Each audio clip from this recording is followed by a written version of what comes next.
Dear friends, welcome to EPG Pathshala. I am Dr. Nitesh Goyal from DAV College, Chandigarh. I am going to present before you the 29th module titled Analysis of Variance under the paper Tourism and Hospitality Research.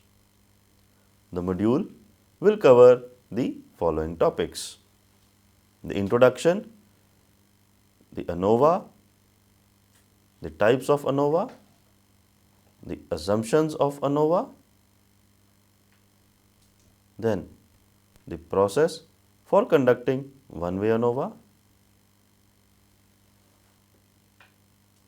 and the SPSS output sheet for one-way ANOVA, and we'll end with the summary.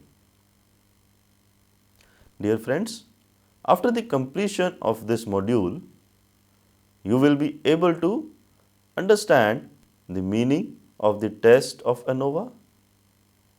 You will be able to understand how ANOVA works. You will also be able to understand how to interpret the results. First of all, I would like to give you an introduction about the topic. Research is a topic which has been classified as science as well as an art. This means that research follows a predefined process in order to make research by one fellow comparable by another. It also means that research is a discipline in which a researcher becomes more apt to practice. Once the research problem has been formulated, research design and measurement and scaling details have been outlined, the next stage in research process is data collection and the data analysis. Data collection refers to the stage where the researcher collects information in order to test the hypothesis and meet the research objectives. In this stage, the researcher uses various secondary and primary data sources to collect information which is required for testing the hypothesis. Once the data has been collected, the next step in research process is the data analysis. Data analysis is the process by which sense is made out of the data gathered. It is important to mention that the data analysis can be done on the data which has been gathered from qualitative or the quantitative methodology. In simple language, data analysis is the process of testing hypotheses through various statistical tools. Therefore, data analysis is a systematic process of applying statistical tools to make sense of the data collected within the premise of the research objectives and answer the questions, test the hypothesis, and many a times support or disapprove a theory. The process of data analysis consists of multiple phases. The first phase of data analysis is data processing, which basically refers to organizing the data for analysis by arranging it into rows and columns. Softwares like SPSS are used for statistical analysis. Therefore, in our case, data processing refers to inputting the data into software specific format. Therefore, data processing refers to structuring the data so that it can lend itself to analysis better. The structured data is referred to as the data set. The second stage of data analysis is data cleaning. Data cleaning refers to removing errors from the data set. These might be in the form of incomplete data, duplicate entries or typing errors. In simplest of forms, data cleaning refers to identifying inaccuracies in the data and removing them. The third stage of data analysis is exploratory data analysis. Exploratory data analysis refers to the process of generating means and median for the data in order to understand the basic nature of the data. This is done in order to identify the messages hidden in the data and to develop an insight into what form of detailed analysis can be undertaken on the data. The next phase of data analysis is developing and applying models for testing the hypothesis. Algorithms like correlation, ANOVA, factor analysis, cluster analysis, discriminant analysis, etc. are applied to find relationships amongst the variables and also to test the nature of this relationship. For example, regression analysis is used to explain variation in sales on the basis of independent variables like advertising, sales promotion, etc. It is important to note here that it is the product of the researcher to choose a pre-existing statistical model or to develop a new one. The choice depends upon the research objectives being pursued by the researcher. Therefore, the data analysis process is the data analysis techniques are divided into three broad categories.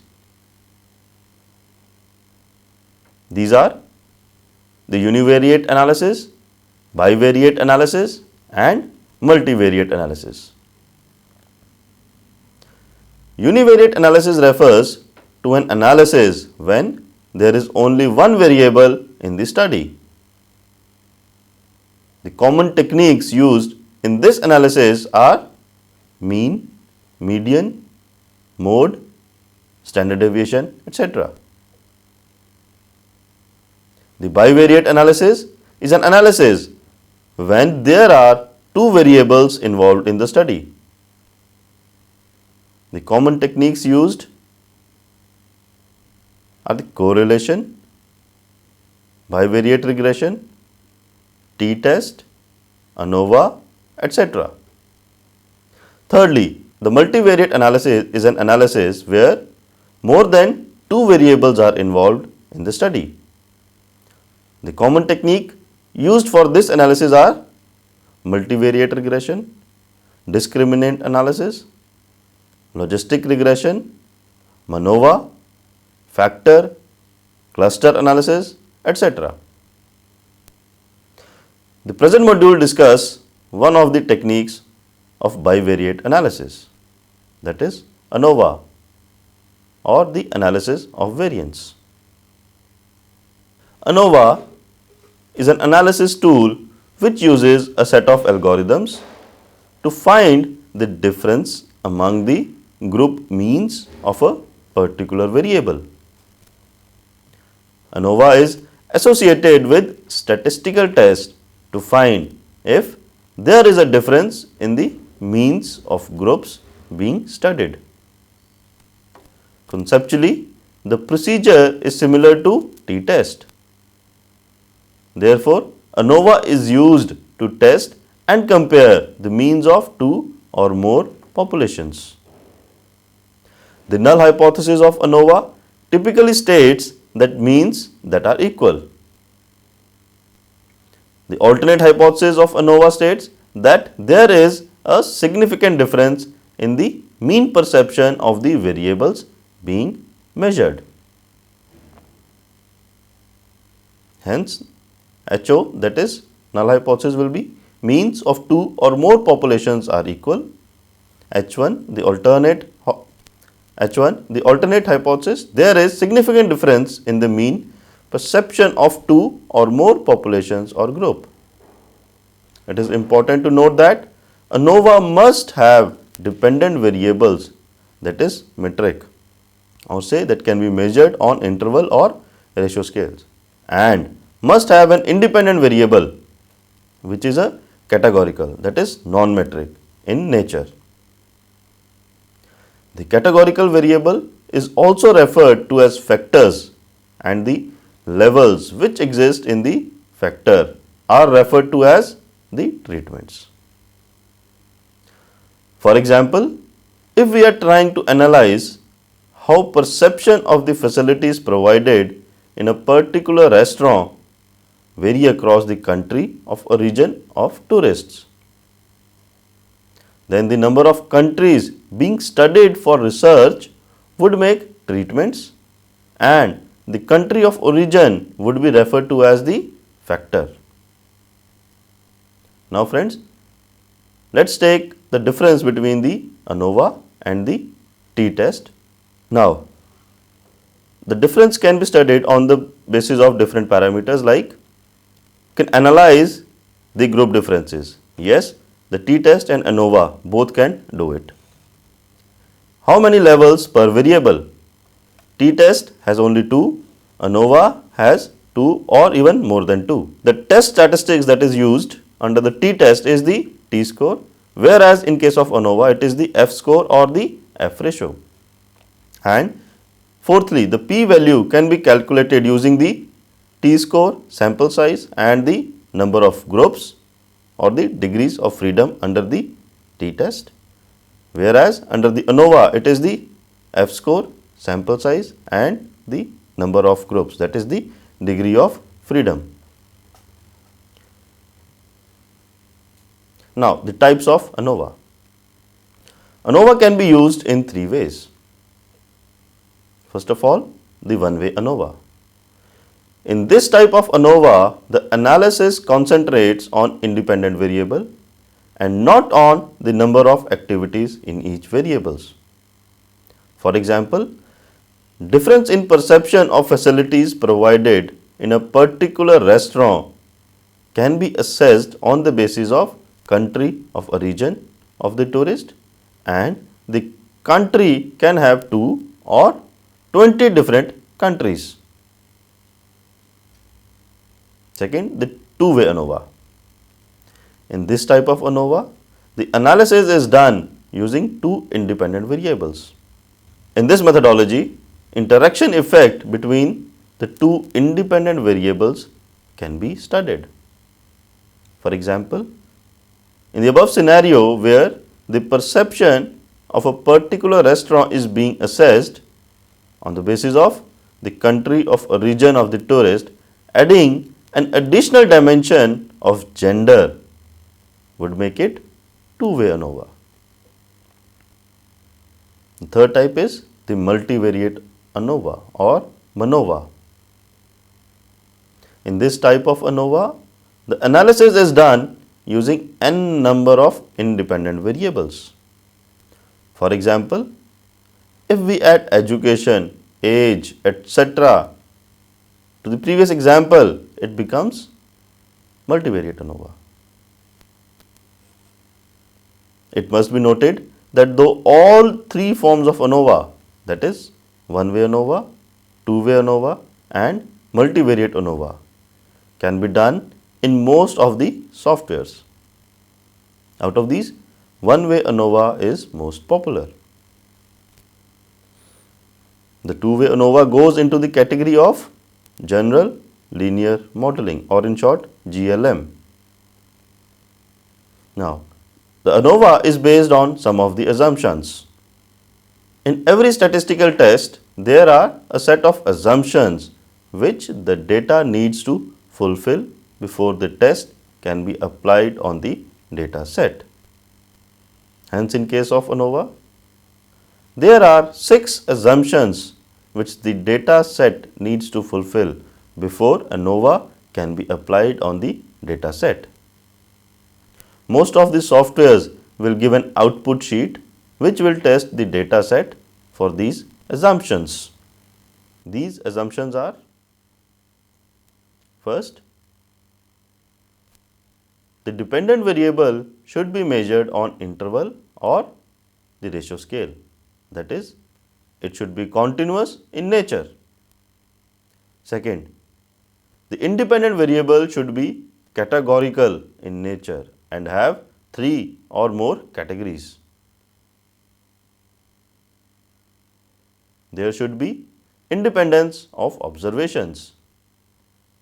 That is, there should be no relationship between the observations in each of the groups being started. Fourth, the data set should not have any significant outliers. Fifth, the data set should have normal distribution in dependent variable for each of the categories of the independent variable. Lastly, the data set should have homogeneity of variance. That is, the Leven's test is used to test data set for this assumption. We come on to the process of conducting this one-way ANOVA. Friends, there is a 5-stage process for conducting one-way ANOVA. The first is identify the dependent and the independent variables.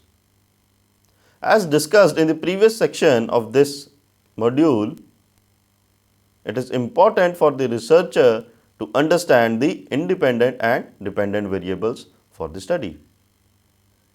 In ANOVA, dependent variable is y, while as an independent variable is denoted as x. So, x is the categorical variable with the number of categories equal to c, and the sample size in each category of x is n. The total sample size will be n is equal to small n into c. Second, decompose the total variation. One-way ANOVA involves the decomposition of the total variation observed in the dependent variable. The total variation in the dependent variable y is denoted by SSY or sum of squares of y. SSY is decomposed into as SSY is equal to SS between plus SS within, where between and within the effort to the categories of independent variable, that is x. The SS, that is sum of squares within the group, refers to the variation in the observation of the dependent variables within a specific group of independent variable. The assumption of ANOVA is that groups same variation in the population. These independent variations are combined together to get the overall variance. The SS between refers to the variation in the observation of the dependent variable across the groups of independent variable. If null hypothesis is supported by the data set, then variance estimate based on SS between is correct. However, if null hypothesis is not supported, then SS between is usually too large. Third, measure the effects.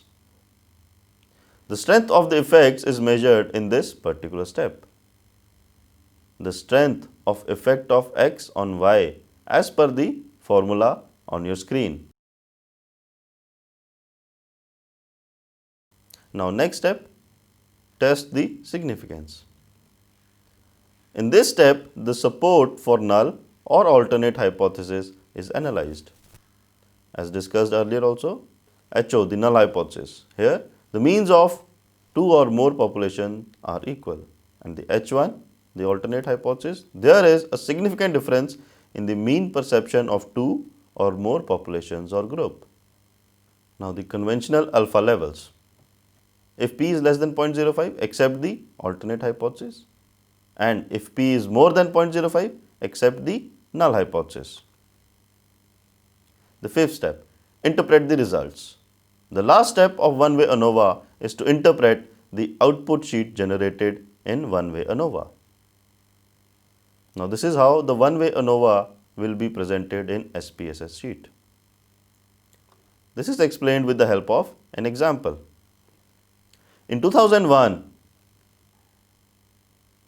Goa's share of total foreign tourists coming to India was 4.78% of the total foreign tourists arrival in India.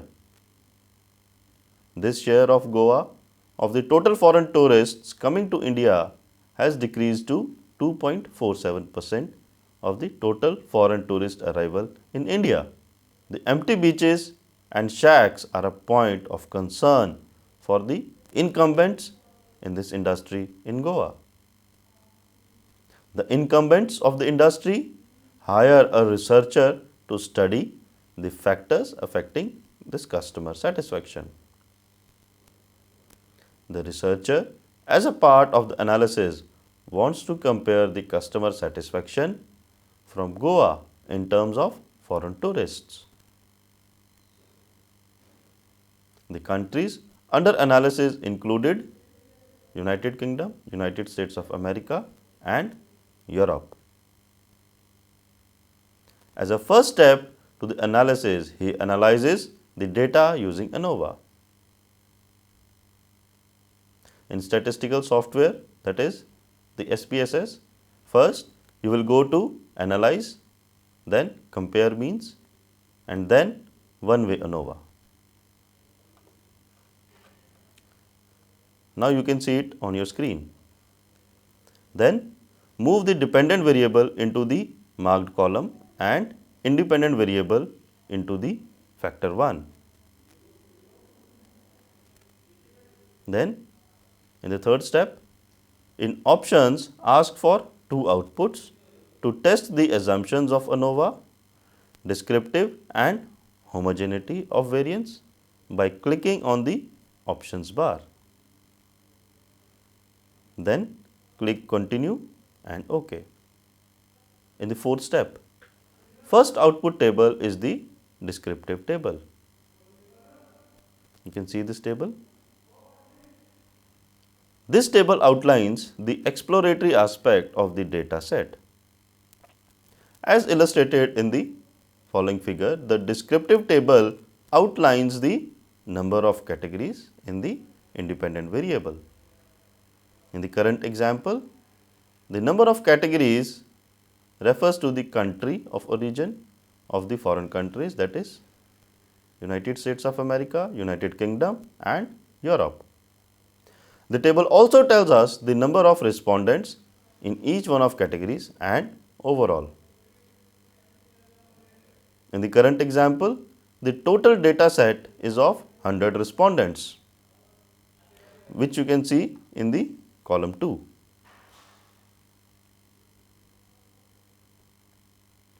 UK has 47 respondents, United States 17 respondents and Europe 36 respondents out of the total data sets of 100 respondents collected by the researcher.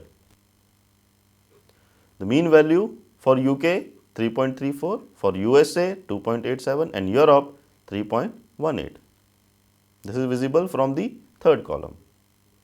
Similarly, the table also gives standard deviation, standard error and the maximum and the minimum values. These descriptives are used in reporting the results of ANOVA. The reporting methodology has been discussed in step 6. Before that, let's have the fifth step. The second output table is the test of homogeneity of variance, as you can see in this table.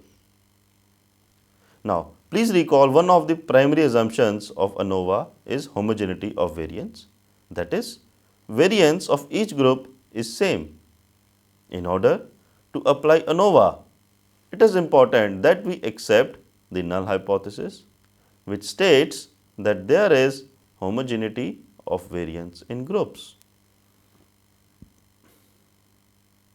As discussed before, the p-value has to be greater than either 0.05 or 0.01. That is, if p is less than 0.05, accept the alternate hypothesis. If p is more than 0.05, then accept the null hypothesis. In the above example, p-value of the test of the homogeneity of variance, that is, Leven's test, is p is equal to 0.873, that is p more than 0.05. Now, the Leven's test is p is equal to 0.873, that is p is more than 0.05. Therefore, there is homogeneity of variance across all three groups. According to the second output table, the p-value of the test, that is p is equal to 0.012, that is p less than 0.05. Therefore, using the norm p less than 0.05 is equal to accept the alternate hypothesis, p more than 0.05 accept the null hypothesis. We can say that in the above example, we accept the alternate hypothesis and reject the null hypothesis. Therefore, the results of the data sets indicate that there is significant difference in the mean perception of foreign tourists across the countries of origin. To further analyze the results, it is important for the researcher to conduct post hoc analysis. The step 6. A post hoc analysis is conducted by following the same step outlined from 1 to 3. However, after step 2, one has to select post hoc and then Tukey. It is important to note here that the data set cleared the test of homogeneity of variance, and therefore we can apply and interpret the Tukey. In case the data set had failed the test of homogeneity of variance, then the researcher has to use one of the other post hoc analysis given under the scheme of equal variance not assumed. Here from this table, the test indicates that there is a significant difference in the mean customer satisfaction across USA and UK. This is indicated by the p-value, that is 0.009. However, the same colony also indicates that there is no significant difference in the mean customer satisfaction of Europe and USA, Europe and UK. It is important to note here that in order to facilitate the universal understanding of the results and comparability of results across studies, there is a set format of reporting these results. The test results of ANOVA are reported as follows as per the APA format. One-way ANOVA between subjects. ANOVA was conducted to compare the customer satisfaction across foreign tourists. There was a significant effect of country of origin on customer satisfaction at the p less than 0.05 level for the three countries, that is F2,97 is equal to 4.65, where p is equal to 0.012. Post hoc comparison using the Tukey HSD test indicated that the mean score for the UK, that is 3.34, and standard deviation 0.588 was significantly different than UK, where the mean was 2.87 and standard deviation was 0.53. However, Europe with mean value 3.184 and standard deviation 0.51 did not significantly differ from UK or USA. Taken together, these results suggest that COO of the foreign tourists has effect on the customer satisfaction, and therefore further analysis should be done across the COO of the foreign tourist. Therefore, one-way ANOVA only indicates this significant difference in the mean perception across the groups. The post hoc analysis further helps understand the categories across which the significant difference exists. As stated before, two-way ANOVA and M-ANOVA are specialized way of ANOVA. Two-way ANOVA and M-ANOVA can be done in SPSS through general linear modeling. This is presented on your screen in this image. The output sheet of general linear modeling is complex and beyond the scope of the current lesson. However, the factorial designs are explained in detail in other modules. Friends, let's now summarize. In ANOVA, the dependent variable is metric and the independent variables is categorical. ANOVA involves testing the null hypothesis that the category means are equal in the population. ANOVA is an analysis tool which uses a set of algorithms to find the difference among the group means of a particular variable. ANOVA is associated with the statistical test to find if there is a difference in the means of groups being studied. Conceptually, the procedure is similar to t-test. Therefore, ANOVA is used to test and compare the means of two or more populations. The null hypothesis of ANOVA typically states that means that are equal. The alternate hypothesis of ANOVA states that there is a significant difference in the mean perception of the variables being measured. There is a 5-stage process for conducting one-way ANOVA, and these stages have been discussed in detail in the current module. When ANOVA is conducted on two or more variables, interactions arise as a result of two-way or M-ANOVA is undertaken. Back. When ANOVA is conducted on two or more variables, interactions arise and as a result, two-way ANOVA or M-ANOVA is undertaken. These two are performed under general linear modeling. Thank you.